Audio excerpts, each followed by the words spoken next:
Hi hello this is Roja welcome to my channel. Last వీడియోలో చెప్పాను కదా, ఇది మొత్తం మా పాప పుట్టు వెంట్రుకల వ్లాగ్ అనమాట. ఇంకా ఒకటో రెండో వస్తాయి ఇది కాకుండా. అక్కనా అక్క కావాలా అక్క కావాలా అయ్యి నీకు గుండె అయిపోతుందమ్మా. ఈరోజు నీకు గుండె అయిపోతుంది తెలుసా. ఎక్కడున్నాం మనం? శ్రీనివాసంలో ఉన్నాం. అమ్మమ్మ వాళ్ళు టోకన్ తీసుకోవడానికి వెళ్ళారు. టోకన్ తీసుకుని రాగానే పైకి వెళ్ళిపోతాం. గుండె అయిపోతే నీకు గుండె. మేము మా పాపకి 9th మంత్లోనే గుండు చేపించాలి అనుకున్నాం. బర్త్డే టైంకి కొంచెం హెయిర్ వస్తే బాగుంటుంది అని. అండ్ ఒకవేళ అప్పుడు ఏమన్నా పరిస్థితులు అనుకూలించకపోయినా ఇప్పుడు చేయించేస్తే సరిపోద్ది కదా అని కూడా ఆలోచించాము. అయితే ఆ రోజు శుక్రవారం రోజు మేము బయలుదేరాం రాత్రి. ఆ రోజు కార్తీక పౌర్ణమి, నవంబర్ 15, 16 అనుకుంటా డేటు. ఒక రోజు అటు ఇటు ఉంటుంది డేటు. మా పాపకి 17వ తేదీ వెంట్రుకలు తీపించినట్టు గుర్తుంది. సో కార్తీక పౌర్ణమి రోజు శుక్రవారం రోజు శివాలయానికి వెళ్ళి దీపాలు పెట్టి అక్కడ పుట్టలో పాలు పోసి అక్కడ నుంచి ఇంకా ఫ్రెష్ అప్ అయిపోయి ఇంట్లో కాస్త తినేసి లగేజ్ మొత్తం సర్దుకొని ఫ్యామిలీ మొత్తం బస్ స్టాండ్కి వచ్చి బస్ ఎక్కి తిరుపతిలో అయితే దిగాము. దిగిన తర్వాత రాత్రి 11 అయింది టైము.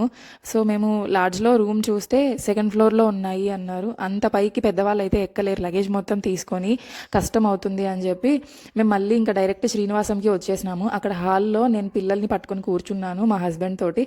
ఇంకా మా పెద్దవాళ్ళు ఎవరైతే వచ్చారో వాళ్ళందరూ టికెట్స్ తీసుకోవడానికి, స్లాట్ తీసుకోవడానికి క్యూలోకి వెళ్ళిపోయినారు. శనివారంలోకి పడగానే తెల్లవారుజామున 2:30కి స్లాట్లు అయితే ఇచ్చేశారు.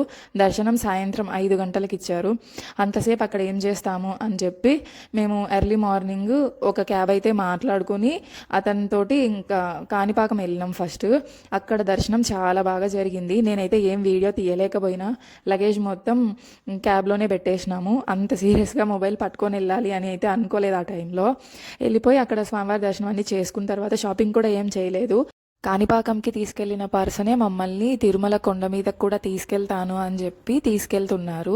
అయితే మనకి చెకింగ్ ఉంటుంది కదా పైన, అక్కడ ఆర్చ్ దగ్గర అక్కడ వెహికల్స్ అన్నీ ఆగిపోయి ఉన్నాయి. మాకైతే లిటరల్లీ చాలా టైం పట్టింది. అందులో ఫుల్ వర్షం ఒకటి. ఎంతసేపు ఆగామంటే దగ్గర ఒక గంటన్నర దాకా ఆగినట్టు గుర్తుంది. ఆ రోజు శనివారం కావడం వలనో లేకపోతే నార్మల్గా అంత టైం ఆ టైంలో పట్టేదో తెలియదు, కానీ ఎంత వెయిట్ చేసామంటే ఓపిక కూడా చచ్చిపోయింది. దానికి తోడు పోనీ కిందకి దిగి అలా టైంపాస్ చేద్దాము అంటే ఒకటే వర్షం. అసలు అంతా అయిన తర్వాత ఎందుకురా దేవుడా వర్షంలో స్టార్ట్ అయ్యాము మేము తెలిసి కూడా అనిపించింది. బట్ ఇది ఎప్పుడో ప్లాన్ చేసుకున్నాం, ఈ డేట్లలో రావాలి తీయించేసుకోవాలి అని. మళ్ళీ కుదురుద్దో లేదో అని ఇంకా సరే అనుకున్నట్టు అయిపోవాలి, లేట్ చేయొద్దు అని అయితే ఇంకా స్టార్ట్ అయిపోయినాం. కార్తీక మాసంలో వర్షం అనేది కామన్, ఇంకా అన్ప్లాన్డ్ ట్రిప్ అని చెప్పొచ్చు. అదేంటి ఎప్పటి నుంచో అనుకున్నారు కదా, మరి అన్ప్లాన్ అంటారేంటి అని అడుగుతారేమో. యాక్చువల్లీ ఆ డేట్లలో కరెక్ట్గా వెళ్తాము. పాపకి వెంట్రుకలు తీపించుకోవాలి అని ఎప్పుడో అనుకున్న మాట నిజం. నేను మా హస్బెండ్తో ఆ మాట చెప్పాను కూడా. ఆయన ఏంటంటే ఒక పర్సన్ని నమ్మి రూము దర్శనాలు అన్నీ అయిపోతాయి అంటే గుడ్డిగా నమ్మేశాడు. లాస్ట్ మినిట్ అంటే ఎలా చెప్పాలో కూడా అర్థం కావట్లేదు. 5 గంటలకి మాకు దర్శనానికి స్లాట్ దొరికింది అంటే ఓకే నేను చేపిచ్చేస్తాను అని అప్పుడు కూడా మాట చెప్పిన మనిషి. ఎప్పుడైతే మేము కాణిపాకం వెళ్ళి రిటర్న్ అయ్యి కొండ మీదకి ఎక్కుతున్నామో ఆ టైంలో నా వల్ల కాదు, రూమ్ కానీ దర్శనం కానీ ఏది నేను చేపించలేను అని ఒక పెద్ద బాంబు పేల్చాడు. మాకైతే ఒక నిమిషం ఏం పని చేయలేదు. పెద్దవాళ్ళని తీసుకొని వెళ్తున్నాము, ప్రీప్లాన్డ్గా అన్ని ప్లాన్ చేసుకున్నాము. తీరా లాస్ట్ మినిట్లో అతను చెయ్యెత్తేస్తే ఎలాగా అని ఇంకేం చేయలేక మా ఆయన ఫ్రెండ్ ఒకతను అక్కడ జాబ్ చేస్తున్నాడు. ఆయనకి ఫోన్ చేసి ఏమన్నా హెల్ప్ చేయగలుగుతారా అంటే దర్శనం మాత్రం చేపించలేను, రూమ్ అయితే ఇప్పిస్తాను, 100 రూపీస్ రూమ్ అయితే ఇప్పిస్తాను అని అన్నాడు. సరే ఏదో ఒకటి రూమ్ అన్నా దొరికితే అట్లీస్ట్ లగేజ్ పడేసి మేము ఫ్రెష్ అప్ అవడానికి ఉంటుంది కదా అని ఓకేలే అనుకున్నాం. కానీ ఆయన కూడా ఎక్కడ హ్యాండ్ ఇస్తాడో అని అదొక టెన్షన్ ఉండే మాకు. సరే ఇంకా మొత్తానికి ఈ ట్రిప్ మొత్తం కూడా బాగా ఎంజాయ్ చేసింది ఎవరు అంటే నా కొడుకు. వాడు పిచ్చ ఎంజాయ్ చేసినాడు. సో ఇంకా రూమ్ అయితే దొరుకుతుంది కదా అని చెప్పి ఇంకా వెళ్తుంటే ఎక్కడైతే మేము ఎగ్జాక్ట్ ప్లేస్కి వెళ్ళాలో పోలీస్ వాళ్ళు అంతకన్నా 1.5 కిలోమీటర్ ముందే ఆపేశారు వెహికల్స్. ఏమంటే ప్రైవేట్ వెహికల్స్ని పోనీయము, మీరు ఇక్కడ దిగేసి ఇక్కడ నుంచి నడుచుకుంటూ వెళ్ళండి, లేదా క్యాబ్స్ వస్తాయి క్యాబ్స్ ఎక్కాలి, ఈ వెహికల్స్ని మాత్రం మేము అలౌ చేయమని చెప్పారు వాళ్ళు. చిన్న పాప ఉందని నేను అడుగుతానంటే కూడా వాళ్ళు ఎక్స్క్యూజ్ చేయమన్నారు. సరే ఇట్స్ ఓకే అని చెప్పి లగేజ్లు మనిషికొకరు మోసుకుంటూ అయితే వెళ్ళామన్నమాట. ఈ లగేజ్లు మొయ్య తీయడమే చాలా పెద్ద తతంగం అయిపోయింది. కానీ లగేజ్ లేకుండా అయితే ట్రావెల్ చేయలేం. పిల్లలు ఉన్నారు, వర్షాలు పడుతున్నాయి, ఈ చలికి బెడ్షీట్స్ కావాలి, పాడైపోతే బట్టలు కావాలి, ఇన్ని ఉన్నాయి కాబట్టి మొయ్యాల్సి వచ్చింది. ప్రతిదీ ఎన్ని బ్యాగులు ఉంటే అన్ని బ్యాగులకి సర్దాం, ఒకటి కూడా వదలలేదు. పాలపొడి డబ్బాల దగ్గర నుంచి ప్రతిదీ.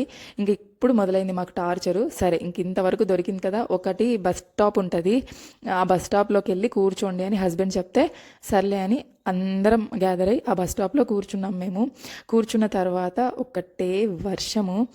దగ్గర 12:30కి ఆ బస్ స్టాప్ దగ్గర కూర్చున్న మనుషులం కరెక్ట్గా 4 వరకు అక్కడే ఉన్నాము. ఎందుకున్నామంటే, ఒకటి మాకు రూమ్ దొరకలేదు కాబట్టి ఎవరైతే ఫ్రెండ్ ఇప్పిస్తాను అని అన్నాడో ఆ ఫ్రెండ్ లోపల ఎక్కడో ఉన్నాడు. ఆయన దగ్గరికి మా హస్బెండ్ వెళ్ళాలి, అక్కడ ఒక లెటర్ రాపించుకోవాలి, ఆ లెటర్ని రూమ్స్ దగ్గర ఇవ్వాలి అనే ప్రాసెస్ ఒకటి ఉంది. ఈయనైతే సరే అని పోయినాడు. ఆ ప్రాసెస్ చేసిన తర్వాత వాళ్ళు ఆధార్ కార్డు అడిగారు, జిరాక్స్ కాపీ, అది ఈయన దగ్గర లేదు. సో మళ్ళీ జిరాక్స్ దగ్గరికి వెళ్ళి చేయించుకొని మళ్ళీ వచ్చి వాళ్ళకి ఇచ్చి అక్కడ నుంచి కీ తీసుకొని మా రూమ్ల దగ్గరికి వెళ్ళమంటే ఆ రూమ్ దగ్గరికి వెళ్ళి అక్కడ మాకు రూమ్ తీసుకునేసరికి సాయంత్రం 4:10 అయింది టైము. అందుకు మేము అంతసేపు అక్కడ వెయిట్ చేయాల్సి వచ్చింది. అయితే ఫుల్ వర్షం పడుతుంది అన్నాను కదా, ఈ వర్షంలోనే హస్బెండ్ ఏమో రూమ్ కీ కోసం రూమ్ కావాలి అని చెప్పి అక్కడ తిరుగుతున్నాడు. అక్కడ లాక్ అయ్యాడు ఆయన. అంటే స్వామివారి టెంపుల్ ఉంటుంది కదా ఆ ప్రిమిసెస్లో. మేమైతే ఈ బస్ స్టాప్లో కూర్చున్నాము. ఒకటే వర్షం దంచేస్తుంది. ఉన్న బెడ్షీట్స్ అన్ని తీసి పిల్లలకి కప్పాము, స్వెటర్స్ వేసాము, మేము కప్పుకున్నాము. ఈ వర్షంలో అయితే తిరుగుతున్నాము. ఫైనల్లీ ఇంకా సాయంత్రం గుండె అయితే రూమ్ దొరికింది కదా, రూమ్లోకి వచ్చాము, లగేజ్లన్నీ పెట్టేశాము, వెళ్ళిపోయి గుండ్లు చేపించేసుకుని దాని తర్వాత ఇంకా ఫ్రెష్ అప్ అయిపోయి దర్శనాలు చేసుకుని అక్కడి నుంచి మళ్ళీ రూమ్కి వచ్చి పడుకున్నాము. ఆ రోజు గడిచిపోయింది, శనివారం గడిచిపోయింది. సండే రోజు తెల్లారిన తర్వాత మేమందరం ఫ్రెష్ అప్ అయిపోయి ఫ్రీ బస్ ఉంటుంది కదా, ఫ్రీ బస్ ఎక్కాము. ఎక్కడికి వెళ్తున్నామంటే వరాహస్వామిని దర్శనం చేసుకుని వెంగమాంబ అన్నదానంలో భోజనం చేసుకుని ఏమన్నా షాపింగ్ ఉంటే చేసుకుని కొండ దిగేయాలి అనేది ప్లాన్. అయితే సరే అని ఎక్కాము. ఎక్కిన తర్వాత యాక్చువల్లీ ఎవరైనా వరాస్వామి దర్శనం చేసుకుని తర్వాత స్వామివారి దర్శనం చేసుకోవాలి అంటారు. కానీ మాకు అంత టైం లేకుండే మేము కాణిపాకం పోయి రావడం ఒకటి, రూమ్ కోసము వర్షంలో చిక్కకపోవడం ఒకటి, దానివల్ల మాకు టైం అంతా వేస్ట్ అయిపోయింది. అందుకు ఇంకా ఏం చేయలేక నెక్స్ట్ డే దర్శనానికి వెళ్ళినాం. స్వామివారి దర్శనం అయిపోయిన తర్వాత ఇంకా వెంగమాంబ భోజనానికి క్యూలో వెళ్ళామన్నమాట. మా వాడు పరిగెడుతుంటే వాడిని పట్టుకోవడం కష్టమైపోయింది. మా రిషిత చేసే అల్లరికి మా ఇంట్లో వాళ్ళందరూ బాగా అరవడం అయితే మొదలుపెట్టారు. భోజనాలు అయిపోయాక షాపింగ్ అంతా చేసుకొని కొండ అయితే దిగేసాము. సో నెక్స్ట్ వీడియోలో ఎవరెవరు గుండ్లు చేయించుకున్నారు, మేము ఎక్కడికి వెళ్ళాము అనేవన్నీ చెప్తాను. ఛానల్ నచ్చితే please like, share and subscribe. Bye bye.